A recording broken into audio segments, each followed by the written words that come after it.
Նախ փողոցի անվանը կոչելու վերաբերյալ մեր դիրքորոշումը չի փոխվում, կարծեմ ազգային առաջընթացի գործընկերները, երբ որ բերել էին Ամիրյան փողոցը անվանափոխելու, այս դիրքորոշումը եւս մեկ անգամ հայտնել եմ։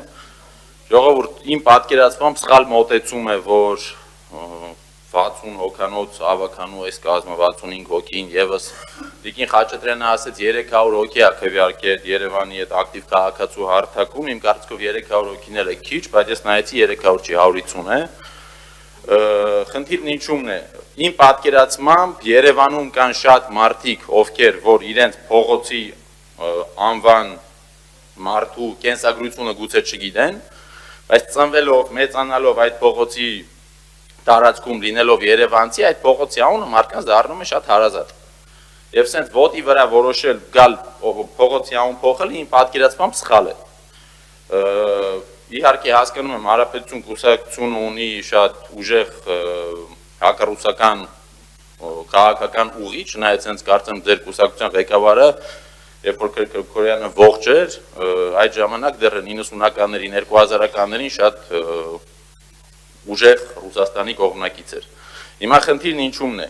Դուք փողոցի անունը եթե փոխեք, մարդիկ շարունակելու են այդ փողոցը անվանել Լենինգրադյան։ Ուղղակի լինելու է խառնաշփոթ, ինչպես այսօր ունենք Կասյանի վրա,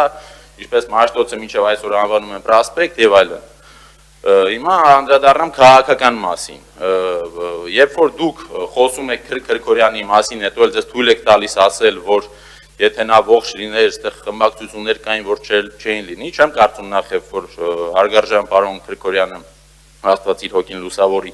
քաղաքական ազդեցություն կունենար եւ փոփոխություն կտար Հայաստանի քաղաքական թաթերաբեմին, բայց կարծում եմ, որ Քրքորյանը այսօրվա իրականության մեջ երևի թե լավ է, որ ողջ չէ, որովհետեւ որ ողջ լիներ, կարծում Սամվել Կարապետյանի կողքի բանտախցում կլիներ, որովհետեւ եթե նա տեսներ, որ այսօր ունենք մի իշխանություն, որը Թուրքի հետ ցնցերտ հարաբերությունների մեջ է, ունենք իշխանություն, որը ուղիղ հարձակում է անում հայ եկեղեցու դեմ եւ պարակտում է մեր հասարակությունը եւ ազգը, որպեսզի հայերի մի մասը հոգեվորականների մի մասին հայուի են, մյուս մասը հակառակ մասին, վստահ եմ Քրքորյանը դեմ կլիներ, հատկապես օրինակ այսօր էլ շատ հետաքրքիր բան է տեղի ունեցել, մեր Արցախի հայրենակիցներին բլոկադայի մեջ պահող էկոակտիվիստը այսօր Հայաստանում գտնվում է հայ-ադրբեջանական քննարկման։ Սա է ձեր քաղաքականության, ձեր ֆանտաստիկ գործելավոճի արդյունք է։ Բլոկադայի մասնակից էկոակտիվիստը արդեն քաղաքագետ է, արդեն հանրային գործիչ է, եկել է խոսելու։ Մի մարդ ում պատճառով մեր հայրենակիցները 100,000 հոգի հացի խնդիր է ունեցել բլոկադայի մեջ է եղել։ Ուզում եք փողոցները անվանափոխեք։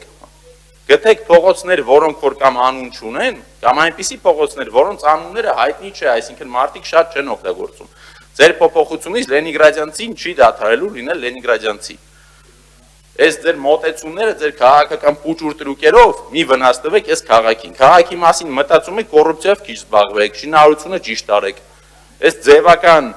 ինֆոպովոդներով քաղաքական մեդիան լցնելը կեղծ օրակարգ է եւ վնաս է տալի Երևանին։ Դուք գնալու եք, իսկ այս քաղաքը մնալու է։ Պետք չի ամեն անգամ sense գալ ու փորձել մի փողոցի անուն փոխել, որը երևի Երևանի ամենահայտնի փողոցներից է։ Սա սխալ մոտեցում է եւ կրկին եմ ասում, իմ պատկերացմամբ որովե հայտնի անուն ունեցող փողոցի անուն փոխելը սխալ է։ Աստված տա մի օր մեր Երևան քաղաքը ունենա Պետերբուրգի կառավարման պես կառավարում, որտեղ շինարարության ժամանակ շենքերը ցանցապատվում են, որտեղ փողոցները մայթերը չեն զավթվում, որտեղ նորմալ աշխատանք է արվում եւ ասֆալտն է տարին 3 անգամ չեմ անում, որովհետեւ ուղղակի անորակ աշխատանք է, որի արդյունքում իշխանությունները հարստանում են։ Շնորհակալություն։